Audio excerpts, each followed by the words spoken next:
and we're here with Phil the Roar, What's up, guys?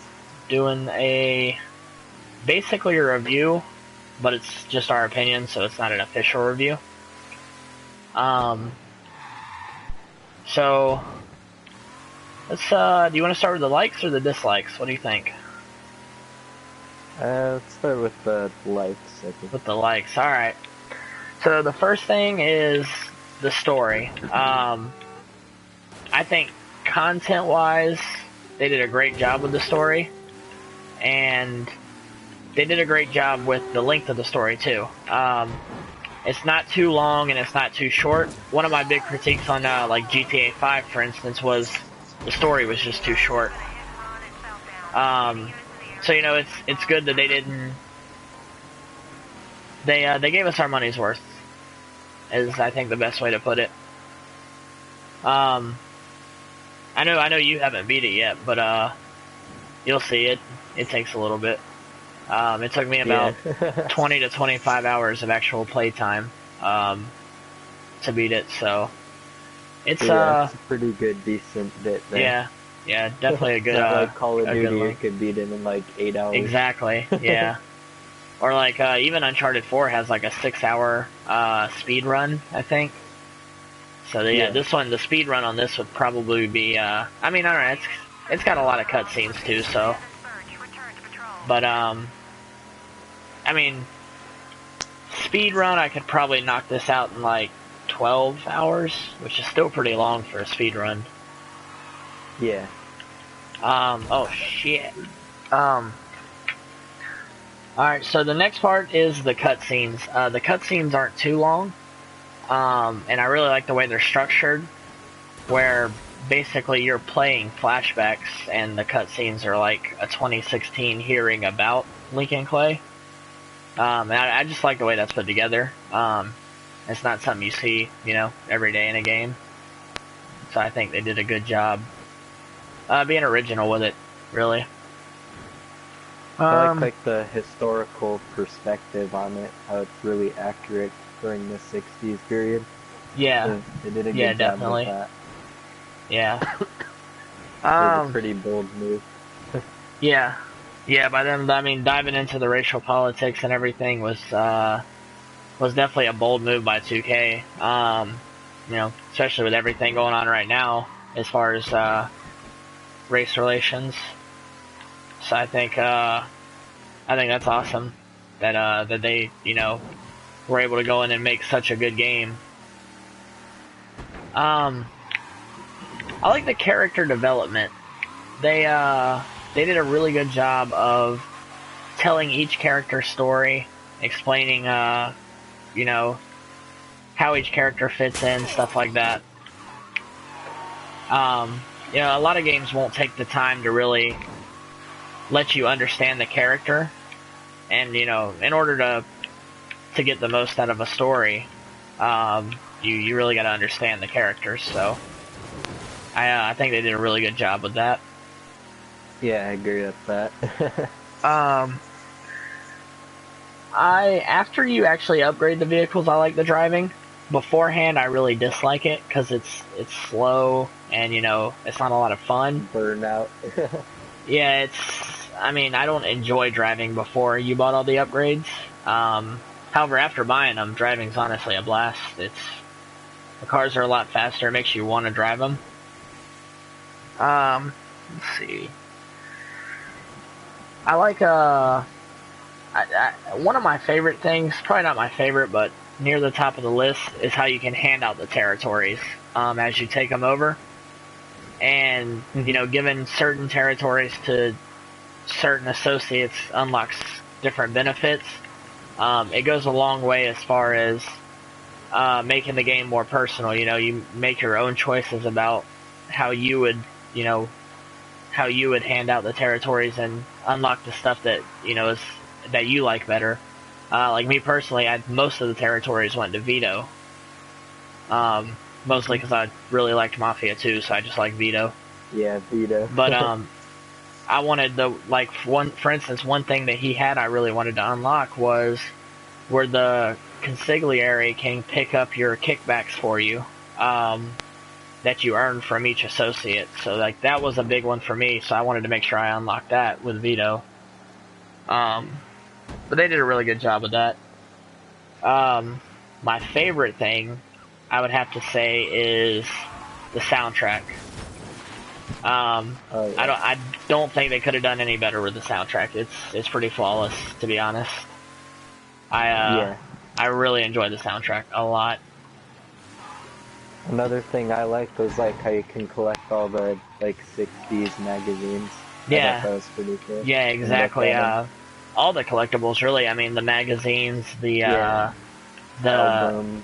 yeah, the albums, the was it the anti-communism stuff, because you know that's historically that's an Yeah. accurate an accurate piece of history The that Red they Scare. include. Yeah. Um. All right. So, Hmm. well, also the multiple endings. Um. The multiple endings is awesome. One car is promised. That's a big help. I personally played three of the optional endings. I played the one where, well, spoiler alert, but I played the one where Lincoln Clay leaves. I played the one where he kills all of his associates, and I played the one where you work with all the associates. And you know how it just ends the story and tells the story differently is really cool. And it's just another example of, like you can throughout the story, you can, you know, make the game fit you better. I love when games do that. You know, they give you a lot of options. So I thought that was awesome. All right, let's do some dislikes now, because as good as this game was, it was far from perfect. Yeah. So let's talk about a few things we dislike. This game has really, really, really repetitive dialogue. Whenever you go into a hideout or something, you'll hear a total of maybe 2 phrases said by the bad guys, and it's kind of annoying because you play or you're trying to kill, you know, like 15 or 20 bad guys, and they all just keep screaming the same thing. It's really annoying, and it's something that 2K could have easily taken care of. You know, it's not that difficult to just. It's not difficult or expensive to just pay for some more. You know, pay for some more voiceovers.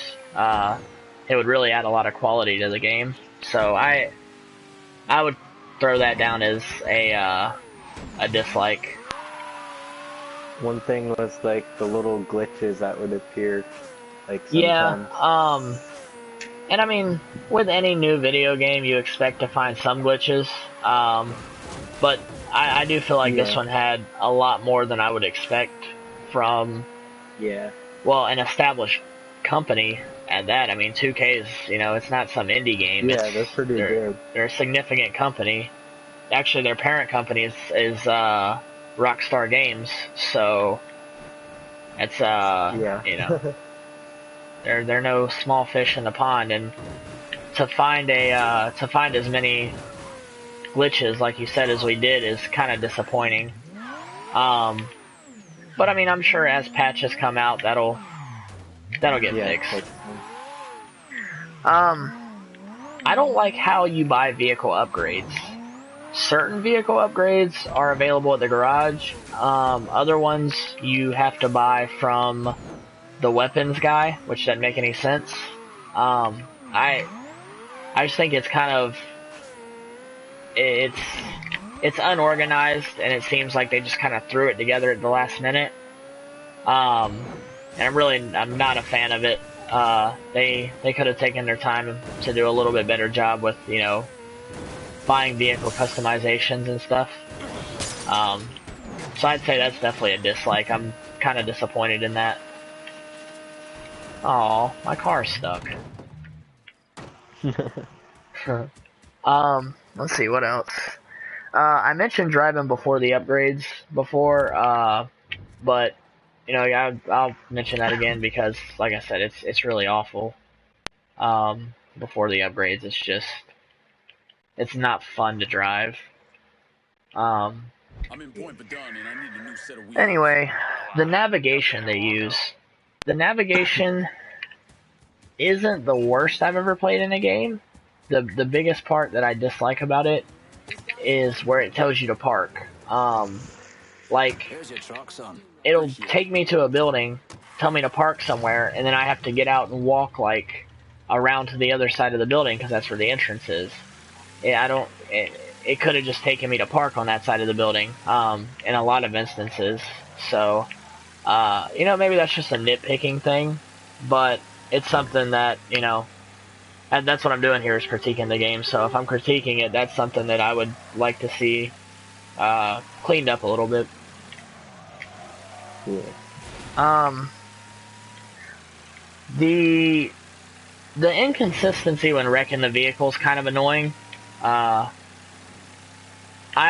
really liked on Mafia 2 how if you wrecked at high speeds, it would basically kill you, because that on top of, you know, being pulled over for speeding really added risk to speeding in the game.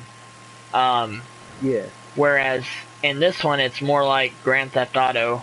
You know, you could just speed around and not care and crash into stuff, and you know, it'll take a little bit of damage from your health, but Still live. exactly. You know, like for instance, if I go full speed just like this into this wall, it'll do as much damage as you see, but it'll immediately heal. And if I do the exact same thing at a much lower speed, same amount of damage. It's just I liked it better the way they had it set up in Mafia 2.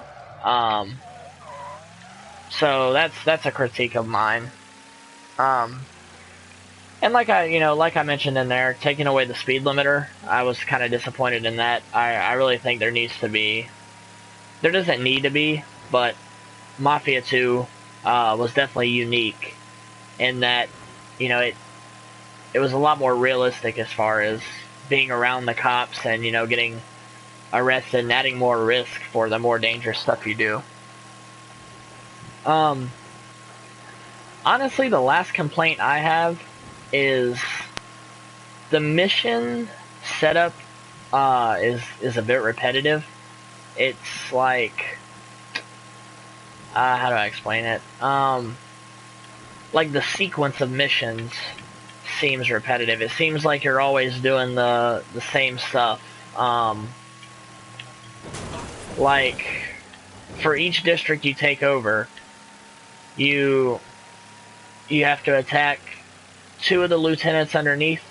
Then after you attack 2 of the lieutenants, you attack 2 of the capos, and then you can go after the person who runs the district. And it's just the same. It's not like it's a bad setup. It's just repetitive. They don't really mix it up, with the exception of how you kill the capos is, you know, that's always a little bit different. But for the most part, it's pretty repetitive. But I mean, overall, they did a really good job. With as highly anticipated as this was for me, I expected a little bit better. But I mean, it's still a fun game to play. It's well worth $60 to play. I like the stealth mode too. I don't think I mentioned that earlier. But how you can, you know, you don't have to go in and just shooting up everything on missions. You can take it over stealth-wise. I like that too. That. Yeah. Like I'll go whistle and then have them come in and then come at you and then you just stab them. Yeah, that's a lot of fun. But I mean, that's really it for the review. Like I said, it's a really good game. It's well worth the money. Overall, pretty good. Yeah. Yeah, it's if you don't play a lot of Mafia, or if you haven't played Mafia in the past,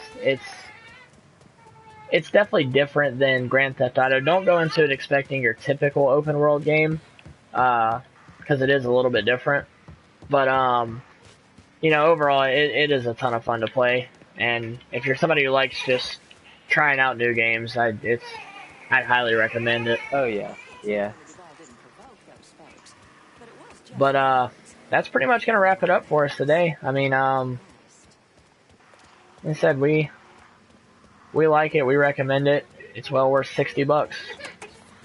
Definitely. You got anything else to add to that? No, I think that pretty much covers it. All right, guys. Not a good point. Well, all right. Make sure you hit the like button, leave us some comments, let us know what games you'd like to see us review, and most importantly, hit that subscribe button. You can check me out on Twitter. Add me on PlayStation. Check me out on Patreon if you guys want to. If you guys want to go on and support the channel, Patreon is the way to do it. It's a really good setup they got going on. We just opened up our channel on there, so if you want to go on there and support our channel, we appreciate it. Outside of that, guys, we will see you next time. Hope you guys enjoyed the video.